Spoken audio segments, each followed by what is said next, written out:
नमस्कार, मैं अभिषेक राज। Easy way coaching में आप सभी का हम स्वागत करते हैं। दोस्तों, एक बेहद ही इंपॉर्टेंट महत्वपूर्ण सूचना बीएसपीसीएल की तरफ से आ चुका है और जिसका मुझे डर था वही हो चुका है। मुझे लग रहा था कि फॉर्म को रीओपन किया जाएगा क्योंकि आरक्षण के रोस्टर में चेंज किया गया था। इसके वजह से बिहार में जितने भी भर्तियां निकाली गई है सबके नियमावली में परिवर्तन किया गया। सबके सीटों की संख्या में आरक्षण जो नया लागू हुआ है उसके अकॉर्डिंग सीटों में आरक्षण दी गई।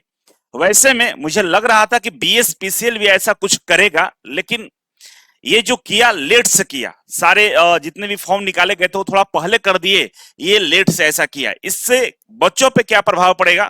क्या फिर से आप लोगों को फॉर्म भरना पड़ेगा, या वो बच्चे जो नए सिरे से आईटीआई किए हैं जिनका रिजल्ट आ चुका है, क्या वो लोग भी इसमें फॉर्म भर पाएंगे? तमाम चीजों के बारे में आपको जानकारी देने वाले हैं और वीडियो को लास्ट में जरूर देखिएगा। उसमें हम बताएंगे कि क्या अब कैसे आपको तैयारी करना चाहिए। ठीक है, तमाम चीजों के बारे में जानकारी देंगे। उससे पहले आप लोगों से गुजारिश है कि अगर आप इस चैनल पर नए हैं तो सब्सक्राइब जरूर कर लीजिएगा, क्योंकि बहुत सारे न्यूज और इन्फॉर्मेशन अगर आपको नहीं मिलते हैं, सही समय पे नहीं जान पाते हैं, तो उससे होता यह है कि आपकी तैयारी में कहीं ना कहीं कोई कमी रह जाती है।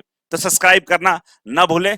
तो आइए समझते हैं। सबसे पहले जो बच्चे बीएसपीसीएल का तैयारी कर रहे हैं और अभी तक इजी वे कोचिंग से नहीं जुड़े हैं, तो एक बार इजी वे ग्लोबल एप्लीकेशन को डाउनलोड करके विजिट जरूर कर लीजिएगा, क्योंकि यहाँ आपके लिए बहुत सारे महत्वपूर्ण सवाल, प्रैक्टिस सेट, स्टडी मटेरियल मिल जाएंगे जो काफी सस्ते होंगे। करना कुछ नहीं, एप्लीकेशन को डाउनलोड करने के बाद आपको बिजली विभाग वाले सेक्शन में जाना है और यहाँ पे बहुत सारी चीजें आपको दिखाई देगा। ठीक है, आगे बढ़ते हैं।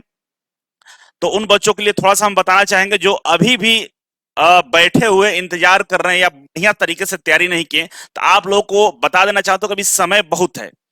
ठीक है ना, तैयारी जरूर करिए। एक बार सारे लेक्चर को बेसिक से देख लीजिए। अगर आप टेक्निकल के साथ साथ और भी क्लासेस करना चाहते हैं, कंप्यूटर का, रीजनिंग का, जीके जीएस का, तो हमारा बीएसपीसीएल का टॉपर बैच ज्वाइन कर लीजिए। 50% डिस्काउंट चल रहा है। ठीक है ना, 2499 का था, 1299 में आपको दिया जा रहा है। ठीक है, अगर आपको केवल टेक्निकल चाहिए तो मात्र 599 में आपको केवल टेक्निकल मिल जाएगा। ये भी 50% डिस्काउंट हो चुका है। और केवल कंप्यूटर का क्लास लेना चाहते हैं तो ये 299 का है। ठीक है, आप इसे ज्वाइन करके थ्योरी वाले पोर्शन को कंप्लीट कर सकते हैं। साथ में साथ इसके अंदर में प्रैक्टिस सेट भी दिया गया है, स्टडी मटेरियल भी है। जिनका थ्योरी हो चुका है, एक बार थ्योरी को अच्छे से पढ़ लिए हैं, उनको मतलब अब थ्योरी पढ़ने की जरूरत नहीं है, केवल नोट्स का रिवीजन कर रहे हैं, तो क्वेश्चन के प्रैक्टिस पे आपको ध्यान देना होगा। उसके लिए हमारे पास कंप्यूटर का प्रैक्टिस सेट है। 99 रुपीज में बहुत सारे कंप्यूटर क्वेश्चन मिल जाएंगे जिसका आप प्रैक्टिस कर सकते हैं। आपको हिंदी का प्रैक्टिस सेट आपको नहीं मिला है तो हम 75 रुपीज में हिंदी का प्रैक्टिस सेट दे रहे हैं। सारे हिंदी का टोटल जितने भी चैप्टर आएंगे सारे चैप्टर का हिंदी का सेट दिया हुआ है। आराम से इसको प्रैक्टिस कर लीजिए। देखिए, हिंदी 10 नंबर का पूछेगा, काफी महत्वपूर्ण है। अगर आप प्रैक्टिस करके नहीं जाएंगे तो एग्जाम में गलती बहुत ज्यादा हो जाएगा। ठीक है, उसी तरह से टेक्निकल का प्रैक्टिस सेट की हम बात करें तो 149 रुपए में टेक्निकल का बहुत सारे क्वेश्चन दिए जाएंगे। महत्वपूर्ण क्वेश्चन का संग्रह है। ज्वाइन कर लीजिएगा तो आपका क्वेश्चन वाला काम हो जाएगा। ठीक है ना, क्वेश्चन में कोई समस्या नहीं होगा। और ये सब कर लेंगे तो आपको अब मॉक टेस्ट की जरूरत पड़ेगी, मतलब पूरा ओवरऑल आपको प्रैक्टिस करना है। तो हमारा बीएसपीसीएल का जो मॉक टेस्ट है, ठीक है ना, बीएसपीसीएल का मॉक टेस्ट, इसमें सारे सब्जेक्ट है। 599 में आपको 30 मॉक टेस्ट दिया जा रहा है। 30 मॉक टेस्ट है 599 में। आप इसे ज्वाइन करके सारे सेट को प्रैक्टिस करिए। एक बार नहीं, कम से कम 5-6 बार प्रैक्टिस कर लीजिएगा। आपको ओवरऑल जो चैप्टर है, ओवरऑल जो सिलेबस है, उस पर बहुत अच्छा पकड़ हो जाएगा। बाकी अगर आप इस तरह के प्रैक्टिस नहीं कर रहे हैं तो काफी कम चांस है कि आप सक्सेस हो पाएंगे। ठीक है, और एक हमने फ्री में मात्र 1 रुपए में हम निम्मी के 10 सेट डाल दिए हैं। ये फ्री ही है क्योंकि ये गवर्नमेंट का सेट है और यहाँ से क्वेश्चन आने के चांस होते हैं। बहुत सारे जो फिगर वाले क्वेश्चन होते हैं ना, उसमें आप कंफ्यूज होते हैं।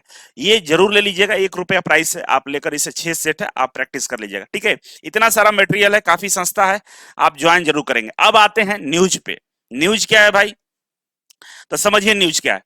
न्यूज है Bihar state power holding company limited की तरफ से। ये बाकायदा अभी पेपर में नोटिस दिया हुआ है और इसके वेबसाइट पर भी आ जाएगा। ठीक है, और ये सत्य नोटिस है, हमें इसमें डाउट नहीं लग रहा है, क्योंकि जो रिसोर्सेस मुझे मिला है बहुत सारे बच्चों ने फॉरवर्ड किया है और मैं एक दो पेपर में देखने का प्रयास किया तो वहां तो हमको नहीं दिखा, लेकिन ये ऑथेंटिक मुझे इसलिए लग रहा है क्योंकि ये सारे वैकेंसियों में चेंजेस किया जा रहा है, तो बिहार बीएसपीसीएल में चेंज किया जाएगा, लेकिन एक दो शब्द ऐसा लिखा गया जिसपे हमें डाउट है। ठीक है, तो ये इसमें हुआ क्या, आवश्यक सूचना के तहत ये सूचना जारी की गई है, जिसमें बिहार में जो भी बीएसपीसीएल में जो भी भर्ती निकाली गई थी, चाहे हम टेक्नीशियन की बात करें, जेई की बात करें, या नॉन टेक्निकल और भी जितने पद निकाले गए थे, सबके लिए ये नोटिस दिया गया। ठीक है ना। देखिए हुआ क्या था कि गौरव कुमार और अन्य बनाम बिहार के बिहार सरकार, मतलब गौरव कुमार के जो टीम है जो मुख्य रूप से इसमें पार्टीशन दायर किए थे पटना हाई कोर्ट में, और बिहार सरकार की तरफ से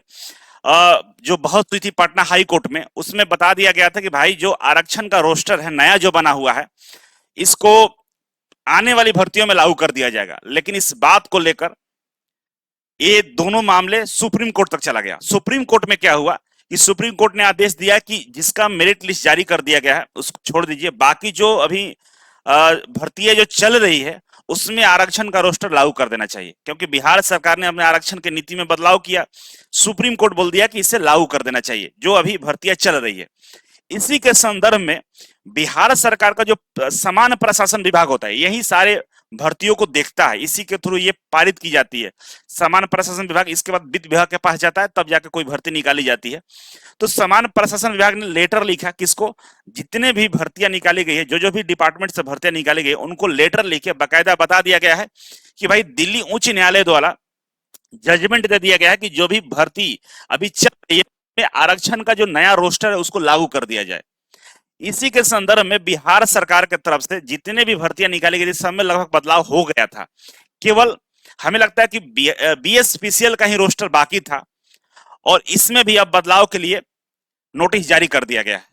और किसके सलाह पे, बिहार के समान प्रशासन विभाग के सलाह पे और माननीय उच्च न्यायालय के जो फैसला है, जजमेंट है, उसके आधार पर बदलाव के लिए चीजें कर दी गई है। ठीक है, अब जो बदलाव होगा, इस बदलाव के तहत जो होने वाला है, तो भाई जो आरक्षण में थोड़ा बहुत आपको बदलाव देखने को मिलेगा। पुराना इस तरह का जो चार्ट है आप देखिएगा नोटिफिकेशन में, उसमें जो आरक्षण वाला ये पार्ट है, ठीक ना, ई वर्ग के बाद इधर आरक्षण वाला जितने भी पार्ट है सब में देखिएगा जो डेटा है ना वो चेंज दिखाई देगा। ओवरऑल भर्ती उतना ही दिखेगा जितना है, लेकिन ये आरक्षण वाला जो कॉलम है ना इसमें आपको चेंजेस दिखाई देगा। कई जातियों को ओबीसी से बाहर किया गया है, कई को एससी एसटी से निकालकर ओबीसी किया गया, ऐसा कुछ हुआ है। उस तमाम चीजों को इसमें अरेंज किया गया। ठीक है, इसमें हमारा जो है ना टेक्नीशियन, ये टेक्नीशियन ग्रेड 3 वाला ये नीचे वाला है, बाकी ऊपर जेएससी का है, आपको एई का है, जेई का है, तमाम अलग अलग पोस्ट निकाले गए थे, जिसमें 2156 पदों पे टेक्नीशियन ग्रेड 3 की भर्ती निकाली गई थी। ठीक है, अब बीएसपीसीएल क्या किया है कि भाई बोला है कि हम फिर से हम क्या कर रहे हैं, फॉर्म को रीओपन कर रहे हैं। आप लोग को जो रीओपन होगा 1/10/2024 होगा, मतलब 1 अक्टूबर से स्टार्ट होगा और 15 अक्टूबर तक ये फॉर्म रीओपन रहेगा, मतलब 15 दिन के अंदर में फॉर्म भरना होगा।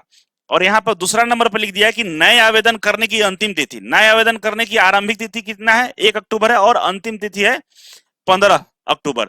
और यहाँ पे नए आवेदन लिखा है, मतलब ये हुआ कि जो लोग पुराने आवेदन कर चुके हैं उनको करने की जरूरत नहीं है, जो लोग नहीं किए उन दोबारा से यहाँ पे आवेदन कर सकते हैं, उनको मौका दिया जा रहा है। ठीक है, अब मौका दिया रहा है तो सवाल ये है कि जो बच्चे इस बार आईटीआई कंप्लीट किए, जिनका आईटीआई हो गया, रिजल्ट भी आ चुका है, क्या वो लोग अप्लाई कर पाएंगे?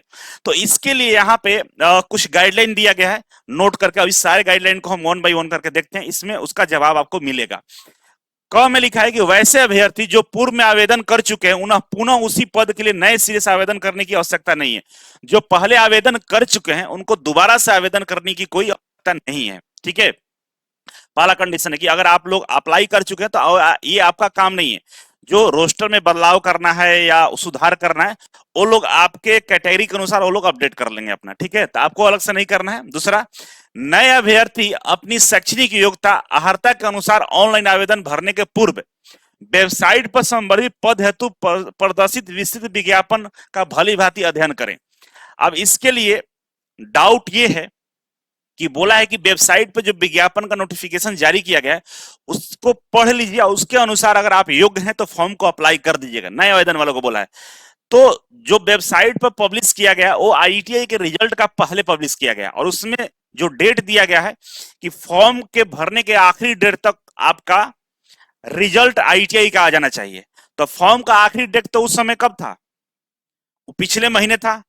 तो उस समय तक तो आईटीआई का रिजल्ट ही नया वाला नहीं आया था, तो फिर ये पुराने वाले बच्चे वो कैसे भर पाएंगे? सॉरी, जो नए वाले बच्चे जो अभी आईटीआई कैसे भर पाएंगे? लेकिन उनके पास एक कंडीशन और मिल रहा है कि भाई फॉर्म को तो फिर रीओपन किया गया है, तो फॉर्म का डेट 15 अक्टूबर तक हो गया है, तो क्या हम दोबारा से भर पाएंगे? तो यहाँ थोड़ा सा कंफ्यूजन हो गया, क्योंकि नोटिफिकेशन में पिछले महीने मतलब जुलाई तक जिनका हो चुका है आईटीआई, वो फॉर्म को अप्लाई कर इसमें फॉर्म भर सकते हैं।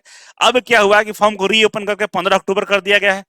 अब सारे बच्चों का रिजल्ट आ चुका है, तो क्या वो लोग फॉर्म भर पाएंगे? इसके संदर्भ में हम अभी एक और वीडियो लाएंगे, डिटेल्स में जानकारी लेने के बाद ही हम इस चीज को कंफर्म कर पाएंगे, क्योंकि इसमें डाउट है। लेकिन जो बच्चे पहले से आईटीआई कर चुके हैं, जो नहीं भर पाए थे, वो यहाँ पर भर सकते हैं फॉर्म को। ठीक है, नेक्स्ट है कि उपयुक्त पदों के लिए आयोजित होने वाली सीबीटी कार्यक्रम के संबंध में सूचना का प्रकाशन अलग से किया जाएगा।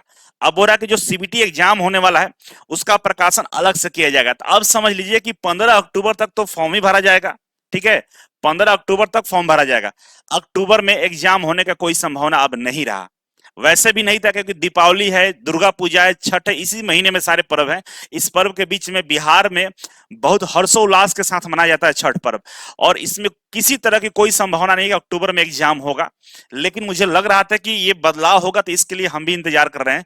तो अक्टूबर में एग्जाम होने वाला नहीं है, लेकिन संभवतः बहुत ज्यादा चांस है कि नवंबर में आपका एग्जाम का शेड्यूल जारी कर देगा, मुझे ऐसा लग रहा है। ठीक है, ठीक है, तो इसके लिए बोला कि अलग से सूचना देंगे, लेकिन अब एग्जाम आपका नवंबर में ही होगा। ठीक है, नेक्स्ट है कि ऑनलाइन आवेदन सुधार के क्रम में तकनीकी समस्याओं के निराकरण हेतु Bihar state power company limited के कंज्यूमर हेल्पलाइन नंबर पे कॉल कर सकते हैं। इस पे नंबर पे कॉल कर लीजिए। वो बच्चे जिनको बोला है कि भाई तुरंत अभी आईटीआई कंप्लीट किए हैं, उन बच्चों को भी मैं बोलूंगा इस नंबर पे कॉल करके एक बार पूछ लीजिए आप लोग कि क्या हम लोग भी फॉर्म को भर सकते हैं दोबारा से, क्योंकि आपका फॉर्म का डेट 15 अक्टूबर तक है और हम लोग का रिजल्ट इससे पहले आ चुका है।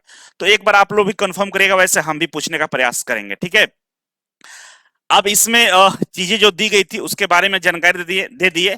अब हम बात करेंगे, जैसे कि वीडियो के शुरू में बताया था कि लास्ट में वीडियो जरूर देखिएगा, उसमें कुछ हम बताने वाले हैं। बताने वाले हम ये हैं कि आपके साथ दो समस्या खड़ा हो चुका है। पहला समस्या ये है कि एएलपी का भी एग्जाम नवंबर दिसंबर में संभावित है, जैसा कि रेलवे की तरफ से बताया गया है, और बीएसपीसीएल का भी एग्जाम नवंबर दिसंबर में संभावित है। वैसे हम किस पे फोकस करें, क्या करें? तो फिलहाल के लिए बाबू मोटिवेट रहिएगा। बिहार के अगर आप हैं और बिहार के बीएसपीसीएल का तैयारी कर रहे हैं, तो इसी पे फोकस रखिएगा, क्योंकि है कि यहाँ पे कि एक एग्जाम के थ्रू आपको नौकरी मिल जाएगा, ज्यादा झंझट नहीं है। एलपी में क्या है, रेलवे में क्या है कि 2-3 सीबीटी एग्जाम के पैटर्न से गुजरना होता है, साइको मेडिकल तक जाना होता है, और हो सकता है किसी स्टेज पे आप बाहर हो सकते हैं, क्योंकि आपकी फाइटिंग ना पूरा देश के सामने है। यहाँ पे केवल बिहार से ही, बिहार के बच्चों का है, तो बहुत ज्यादा फाइटिंग नहीं है। और खासकर लड़की हैं तो आप एकदम मोटिवेट रहिए। दिसंबर जनवरी तक आपकी ज्वाइनिंग होने वाली है, तो इस मोटिवेशन के साथ पढ़ाई करिए, प्रैक्टिस करिए कि अब तो हम नौकरी लेके ही रहेंगे। क्योंकि देखिए, अगर आपको समय मिल रहा है, समय एग्जाम का डेट बढ़ता जा रहा है, इसका फायदा ये होगा कि आप थ्योरी पढ़ चुकी हैं, क्वेश्चन का प्रैक्टिस भी हो गया है, और प्रैक्टिस करिएगा तो और आपके अंदर कॉन्फिडेंस बिल्डअप होगा और क्वेश्चन पर मजबूत पकड़ होगा, तो एग्जाम में बढ़िया परफॉर्मेंस कर पाएंगे। जो मछुआरे होते हैं ना, मछुआरे जो हैं 6 महीना समुद्र में मछली मारते हैं, और जब बरसात का मौसम आता है, जब नदियों की पानी बढ़ जाती है, उस समय वो लोग अपने ना नाव को रिपेयर करते हैं कि फिर जब ऐसा अनुकूल मौसम आएगा तो फिर मछली मारने हम जाएंगे।